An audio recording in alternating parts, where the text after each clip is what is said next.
Sobat Hukum, perkenalkan nama saya Julio Duma dengan NIM akhir 552 dari kelas Sosiologi Hukum kelompok H.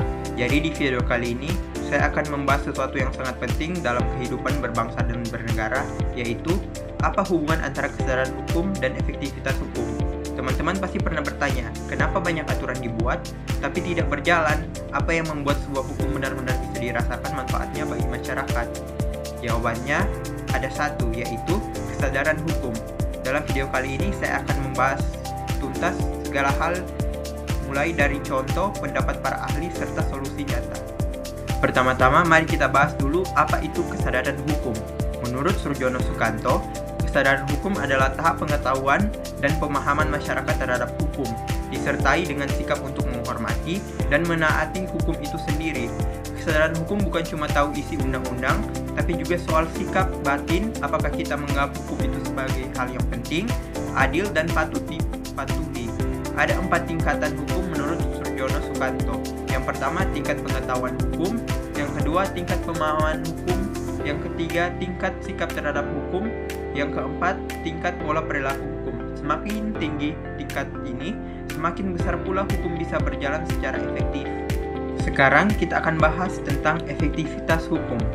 Efektivitas hukum adalah sejauh mana aturan hukum bisa berjalan sesuai tujuan pembentukannya, yakni memberikan keadilan, ketertiban, dan perlindungan. Lawrence M. Freeman menyebutkan bahwa ada 3 elemen penting dalam sistem hukum. Yang pertama, struktur, lembaga dan aparat penegak hukum. Yang kedua, substansi, yaitu isi hukum, peraturan, dan undang-undang. Dan yang ketiga, legal culture, yaitu budaya hukum masyarakat terhadap kesadaran hukum. Tanpa budaya hukum yang baik, 2 elemen lainnya tidak akan cukup untuk membuat hukum sebagai hal yang efektif. Nah, sekarang kita akan masuk ke inti, yaitu hubungan antara kesadaran hukum dan efektivitas hukum. Coba kita bayangkan sama-sama. Negara sudah punya undang-undang lalu lintas, ada polisi di setiap sudut, tapi masyarakat tidak peduli akan aturan dan bahkan sengaja melanggar. Apa yang menyebabkan hal ini bisa terjadi? Ya, betul, hukum yang tidak efektif. Banyak kecelakaan, kemacetan, bahkan praktek suap ke aparat. Artinya, tanpa kesadaran hukum dari masyarakat, hukum hanya akan tinggal tulisan. Menurut Sajipto Raharjo, hukum bukan sekedar alat kekuasaan, tapi sarana untuk menciptakan keadilan sosial. Maka, partisipasi aktif masyarakat adalah kunci kesadaran hukum yang tinggi.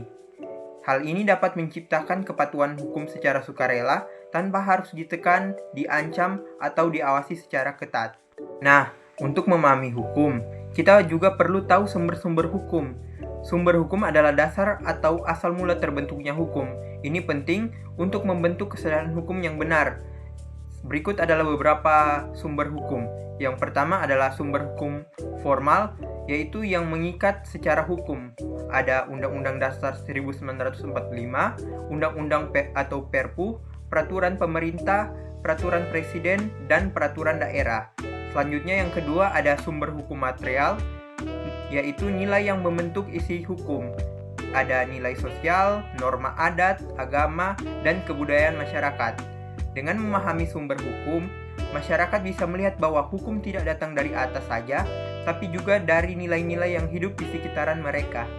Selanjutnya, mari kita dengarkan juga pendapat dari para ahli hukum terkemuka.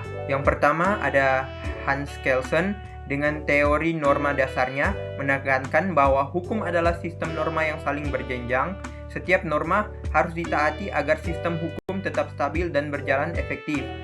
Sajipto Raharjo dalam pendekatannya yang humanistik mengatakan, hukum itu untuk manusia, bukan manusia untuk hukum. Artinya, hukum harus bisa diakses, dipahami, dan dirasakan manfaatnya oleh masyarakat. John Austin mengatakan bahwa hukum adalah perintah ke penguasa yang berdaulat, tapi pertanyaannya, apakah rakyat mau mematuhi pemerintah itu jika tidak merasa memiliki atau tidak melihat keadilan di dalamnya? Di sanalah kesadaran hukum sebagai jembatan antara aturan tertulis dan kehidupan nyata. Selanjutnya, mari kita lihat contoh nyata yang sering terjadi di Indonesia. Yang pertama, ada hukum buang sampah sembarangan. Sudah ada aturannya, ada dendanya, tapi apakah berjalan? Tentu itu tergantung kesadaran masyarakat. Selanjutnya ada hukum lalu lintas. Di kota-kota besar, pengawasan ketat, tapi di daerah terpencil sering diabaikan. Ini karena persepsi dan budaya hukum belum merata. Selanjutnya ada Undang-Undang Perlindungan Anak. Hukum sudah melengkapi, tapi kasus kekerasan anak masih tinggi. Lagi-lagi masalahnya adalah kesadaran hukum masyarakat dan penegakan hukum. Jadi dari semua yang sudah saya bahas tadi, dapat kita rangkumkan. Yang pertama, kesadaran hukum adalah pilar utama dari efektivitas hukum. Tanpa pemahaman, penghargaan, dan kepatuhan dari masyarakat, hukum tidak bisa berjalan secara efektif. Semua pihak, baik pemerintah, pendidik media, dan masyarakat sendiri, harus berperan aktif membangun budaya hukum. Karena hukum yang baik bukan hanya soal aturan, tapi soal ketertiban dan kesadaran semua orang. Jadi, mulai dari diri kita, patuhi hukum bukan karena takut dihukum, tapi karena sadar dan tanggung jawab sebagai warga negara. Baiklah, sekian dari pembahasan saya. Mohon maaf jika ada salah kata.